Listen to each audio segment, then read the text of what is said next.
In this video, let's discuss about McLeod method of flexible payment design. Canadian department of transport ಅವರು ಏನು ಮಾಡ್ತಾರೆ, ಈ ಏರ್ಫೀಲ್ಡ್ಗಳಲ್ಲಿ extensive plate bearing ಟೆಸ್ಟ್ನ conduct ಮಾಡ್ತಾ ಹೋಗ್ತಾರೆ, ಅದರ ಸ್ಟೆಬಿಲಿಟಿನ ಚೆಕ್ ಮಾಡೋಕ್ಕೆ. ಸೊ ಅದರಲ್ಲಿ ನಾರ್ಮನ್ ಡಬ್ಲ್ಯೂ ಮೆಕ್ಲಾಯ್ಡ್ ಅವರು ಕೆಲವು based on his experiments and this research ಕೆಲವು ಆಲ್ಟರೇಷನ್ಸ್ಗಳು ಮತ್ತು ಕೆಲವು ಇಂಪ್ರೂವೈಸೇಷನ್ಗಳನ್ನ ಹೇಳಿ ನೀವು ಈ ಮೆಥಡ್ನ ಯೂಸ್ ಮಾಡಿ ನೀವು ಪೇಮೆಂಟ್ ಡಿಸೈನ್ ಮಾಡ್ಬೋದು ಅಂತ ಒಂದು ಪರ್ಟಿಕ್ಯುಲರ್ ಮೆಥಡಾಲಜಿನ ಸಜೆಸ್ಟ್ ಮಾಡ್ತಾರೆ. ಅವರ ಹೆಸರಿಗೆ ಅಂದರೆ ಇನ್ ಆನರ್ ಆಫ್ ಹಿಸ್ ನೇಮ್ ಈ ಮೆಥಡ್ಗೆ ಮೆಕ್ಲಾಯ್ಡ್ ಮೆಥಡ್ ಅಂತಲೇ ನೇಮ್ ಮಾಡ್ತಾರೆ. ಸೊ ಇದ್ರ ಬೇಸಿಕ್ ಪ್ರಿನ್ಸಿಪಲ್ ಏನಂತಂದರೆ ಮೇಯ್ನಾಗಿ ನಿಮಗೆ ಅವ್ರು ಏನು ಮಾಡ್ತಾರೆ, ಡಿಫ್ರೆಂಟ್ ಡಯಾಮೀಟರ್ ಪ್ಲೇಟ್ಸ್ಗಳನ್ನ ಯೂಸ್ ಮಾಡಿ ನಿಮಗೆ ಟೆಸ್ಟ್ ಮಾಡ್ತಾ ಹೋಗ್ತಾರೆ. I mean you can see 75, 60, 45 and 30 centimetre diameter ಪ್ಲೇಟ್ಗಳನ್ನ ಯೂಸ್ ಮಾಡಿ ಪ್ಲೇಟ್ ಟೆಸ್ಟ್ನ ಕಂಡಕ್ಟ್ ಮಾಡ್ತಾ ಹೋಗ್ತಾರೆ. ಆ್ಯಂಡ್ ನಿಮ್ಗೆಲ್ಲರಿಗೂ ಗೊತ್ತಿರೋಂಗೆ ಏನೋ ಲೋಡಿಂಗ್ ಹೆಂಗೆ ಮಾಡ್ತಾರೆ ಅಂತ ಗೊತ್ತು. ಪ್ಲೇಟ್ ಲೋಡ್ ಟೆಸ್ಟ್ ಬಗ್ಗೆ GT ಓದಿರ್ತೀರ. ಒಂದು ಲೋಡಿಂಗ್ ಫ್ರೇಮ್ ಇರುತ್ತೆ, ಪ್ರೂವಿಂಗ್ ರಿಂಗ್ ಮತ್ತು ಜಾಕೆಟ್ ಯೂಸ್ ಮಾಡಿ ನಿಮಗೆ ಲೋಡ್ ಮಾಡ್ತಾ ಹೋಗ್ತಾರೆ. ಅದ್ರ ಜೊತೆಗೆ ನೀವು ಏನು ಡಿಫ್ಲೆಕ್ಷನ್ ಬರ್ತಾ ಹೋಗುತ್ತೆ ಅದನ್ನು ಮೆಜರ್ ಮಾಡೋಕ್ಕೆ ನಿಮಗೆ ಒಂದು ಡಾಟಮ್ ಮೇಲೆ ಒಂದು ಡಯಲ್ ಗೇಜ್ನ ಸೆಟ್ ಮಾಡಿರ್ತೀರ. ಸೊ ಅವು ನಿಮಗೆ ಲೈಕ್ ವಾಟ್ ಟು ಸೇ ರೀಡಿಂಗ್ಸ್ನ ಕೊಡ್ತಾ ಹೋಗುತ್ತೆ based on deflection. This is A typical figure of plate load test. ಇದರಲ್ಲಿ ಏನಾಗುತ್ತೆ ಅಂದರೆ ನಿಮಗೆ ಒಂದು ಲೋಡಿಂಗ್ ಫ್ರೇಮ್ ಇರುತ್ತೆ ಅಥವಾ ಏನೋ ರಿಯಾಕ್ಷನ್ ಬೀಮ್ ಇರುತ್ತೆ.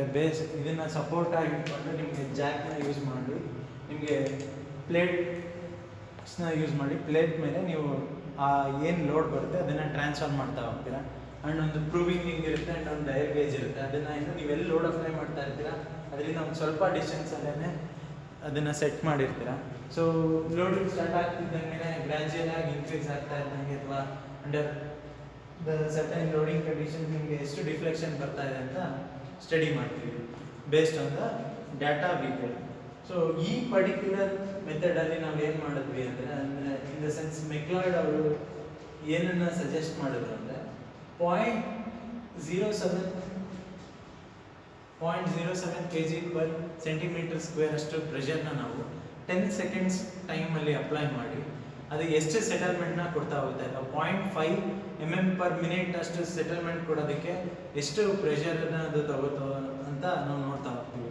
ಸೊ ಇದನ್ನು ನಾವು ಮಾಡ್ಯುಲಸ್ ಆಫ್ ಸಬ್ಗ್ರೇಡ್ ರಿಯಾಕ್ಷನ್ ಅಂತ ನೇಮ್ ಮಾಡ್ತಾ ಹೋಗ್ತೀವಿ. So modulus of subgrade reaction is nothing but ಒಂದು ಪರ್ಟಿಕ್ಯುಲರ್ ಸಬ್ಗ್ರೇಡ್ ಸ್ಟ್ರಾಟಮ್ನು ಪರ್ಟಿಕ್ಯುಲರ್ ಪ್ರೆಷರ್ನ ಸಸ್ಟೈನ್ ಮಾಡೋದಕ್ಕೆ ಅಂಡರ್ ಎ ಯೂನಿಟ್ ಡಿಫಾರ್ಮೇಷನ್ ನಿಮಗೆ what is a resistance it offered ಅಂತ under a specified pressure or deformation. So ಯಾವುದೇ ಸಬ್ಗ್ರೇಡ್ ಆಗಿರ್ಬೋದು ಅದಕ್ಕೆ ಒಂದು ಮಾಡ್ಯುಲಸ್ ಆಫ್ ಸಬ್ಗ್ರೇಡ್ ರಿಯಾಕ್ಷನ್ ಅನ್ನೋದನ್ನು ನಾವು ಕಂಡುಹಿಡಿತಾ ಹೋಗ್ತೀವಿ. ಆ್ಯಂಡ್ ಅದಕ್ಕೆ ನಾವು ಒಂದು ಟರ್ಮಿನಾಲಜಿ ಅಥವಾ ಒಂದು ಸಿಂಬಲ್ ಅಥವಾ ಒಂದು ನೊಟೇಷನ್ನ ಕೊಡ್ತಾ ಹೋಗ್ತೀವಿ ಕೆ ಅಂತ. So K is nothing but and ಇಲ್ಲಿ ನೀವು ಏನು ಲೋಡ್ ಅಪ್ಲೈ ಮಾಡ್ತೀರಾ ಆ ಪ್ರೊಸೀಜರ್ನ 0.125 ಸೆಂಟಿಮೀಟರ್ಸ್ ಸೆಟಲ್ಮೆಂಟ್ ರೀಚ್ ಆಗೋವರೆಗೂ ಕೂಡ ನೀವು ಅದನ್ನು ರಿಪೀಟ್ ಮಾಡ್ತೀರಾ. So K is given by P by 0.125 and you will get the K in kg/cm². So plate load test ರಿಸಲ್ಟ್ಸ್ಗಳನ್ನ ಯೂಸ್ ಮಾಡಿ ಅವ್ರು ಇದನ್ನು ಫರ್ದರ್ ನಾವು ಡೈರೆಕ್ಟಾಗಿ ಥಿಕ್ನೆಸ್ಗೆ ಅರೈವ್ ಆಗಿಲ್ಲ. ಅವರು ಸಬ್ಗ್ರೇಡ್ ನಿಮಗೆ ಮಾಡ್ಯುಲಸ್ ಆಫ್ ಸಬ್ಗ್ರೇಡ್ ರಿಯಾಕ್ಷನ್ನ ಕಂಡುಹಿಡಿದು ನೆಕ್ಸ್ಟ್ ಅದನ್ನು ಯೂಸ್ ಮಾಡಿ ಥಿಕ್ನೆಸ್ ಆಫ್ ಪೇಮೆಂಟ್ಗೆ ಒಂದು ಫಾರ್ಮುಲಾನ ಅವ್ರು ಸಜೆಸ್ಟ್ ಮಾಡ್ತಾರೆ. ಈ ಫಾರ್ಮುಲಾನ wear T is equal to K into log P/S ಇದು ಬೇಸ್ ಸ್ಟ್ರೆಂತ್. ಸೊ ಇಲ್ಲಿ ನಾವು T ಅಂದರೆ ಏನು ಅಂದರೆ ರಿಕ್ವೈರ್ಡ್ ಥಿಕ್ನೆಸ್. ನಮಗೆ ಏನು ಪೇಮೆಂಟ್ ಬೇಕಿರುತ್ತೆ ಅದು ರಿಕ್ವೈರ್ಡ್ ಥಿಕ್ನೆಸ್ನ ನಾವು ಕ್ಯಾಪಿಟಲ್ T ಅಂತ ನಾಮನ್ಕ್ಲೇಟ್ ಮಾಡ್ತಾ ಹೋಗ್ತೀವಿ. And P is nothing but gross wheel load in kgs and total and S is nothing but total subgrade support in kgs.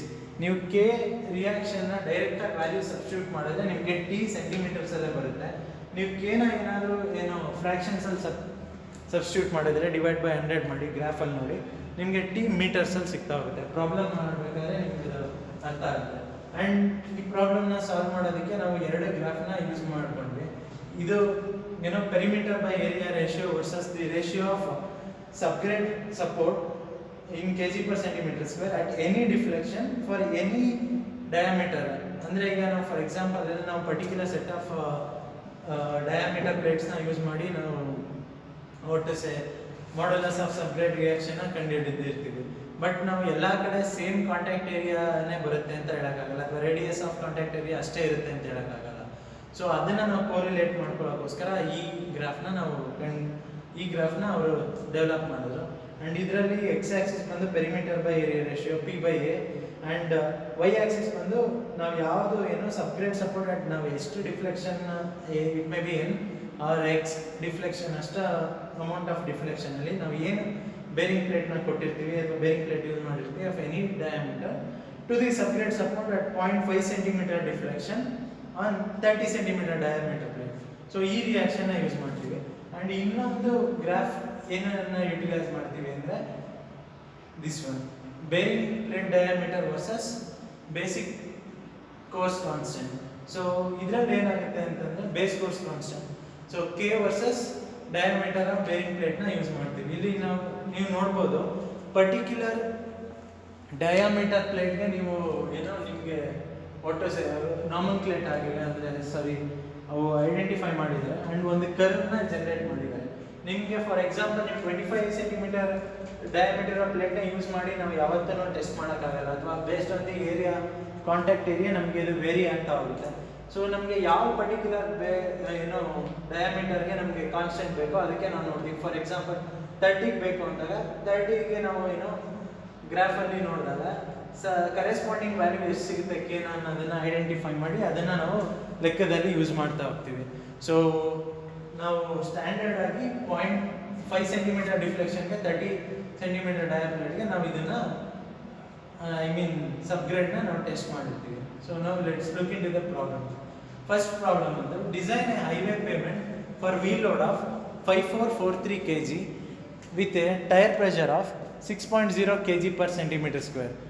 The plate bearing test carried out on the subgrade soil using 30 centimeter diameter plate yielded a pressure of 2.5 kg per centimeter square after 10 repetitions of load at 0.5 centimeter deflection.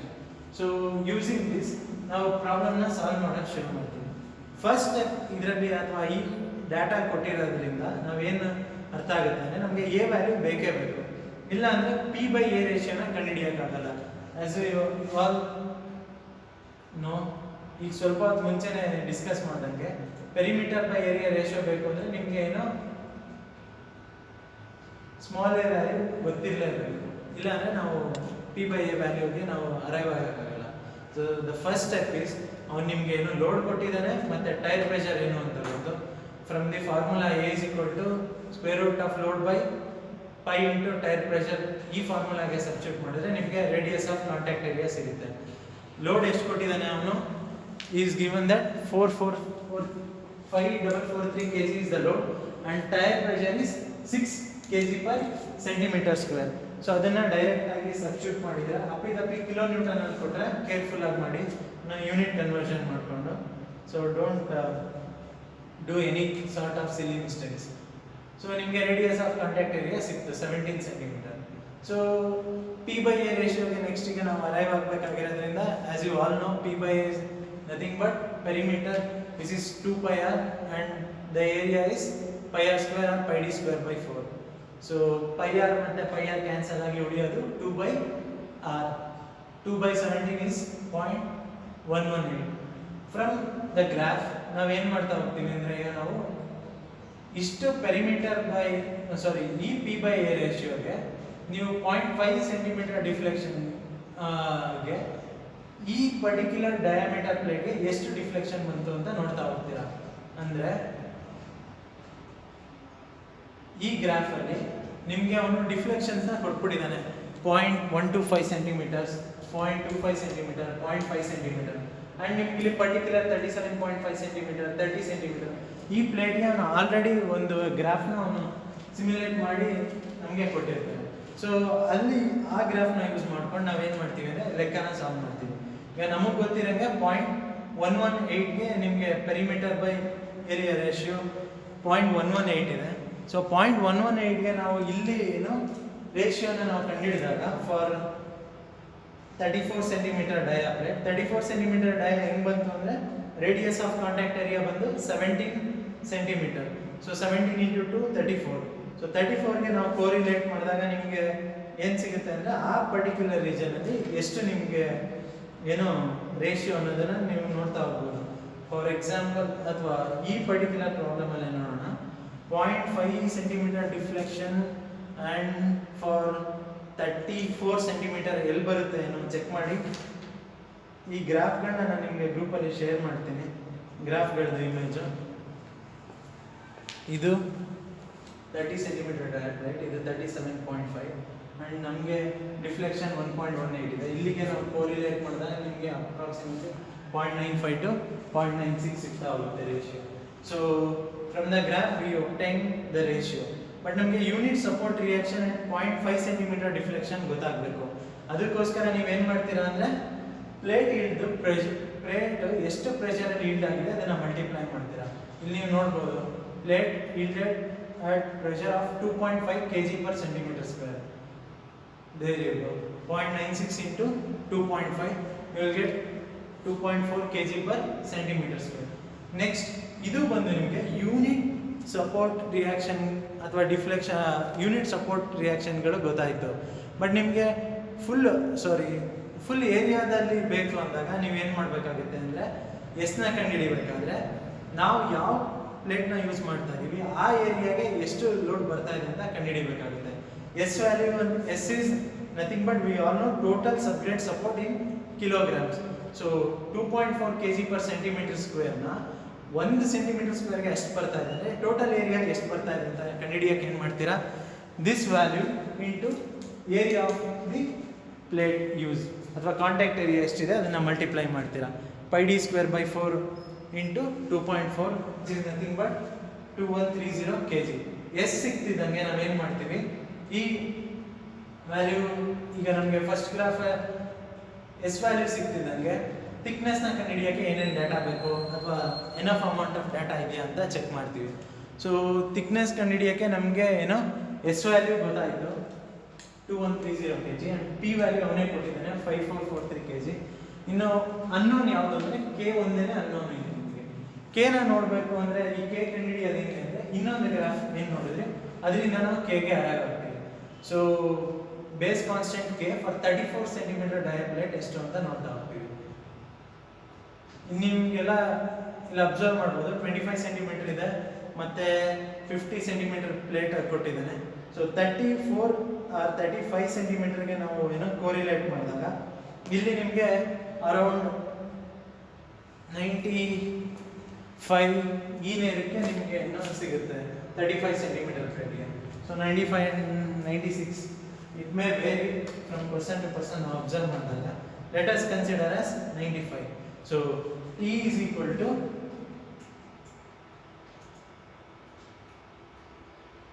T is equal to 95 into log 10 5443 by 2310. ನಾನು ಈಗ ಸ್ವಲ್ಪ ನಿಮಿಷಗಳ ಮುಂಚೆ explain ಮಾಡಿದ್ದೆ ವಿಡಿಯೋದಲ್ಲಿ. ಇದನ್ನ 95 ಅಂತಾನೆ submit ಮಾಡಿದ್ರೆ ನಿಮಗೆ ಆನ್ಸರ್ ಡೈರೆಕ್ಟಾಗಿ ಸೆಂಟಿಮೀಟರ್ ಬರುತ್ತೆ. ನೀವು ಇದನ್ನ 0.95 ಅಂತ ಸಬ್ಮಿಟ್ ಮಾಡಿದ್ರೆ ನಿಮಗೆ ಆನ್ಸರ್ ಬಂದು ಮೀಟರ್ಸ್ ಅಲ್ಲಿ ಬರ್ತಾ ಹೋಗುತ್ತೆ. So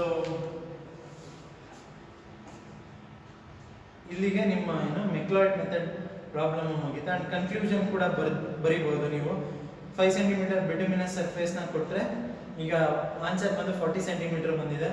so if you provide minimum 5 centimetre bitumen surface area then other granular base 35 centimetre ಅಷ್ಟಿರುತ್ತೆ ಅಂತ ಯು ಕ್ಯಾನ್ ಕನ್ಕ್ಲೂಡ್.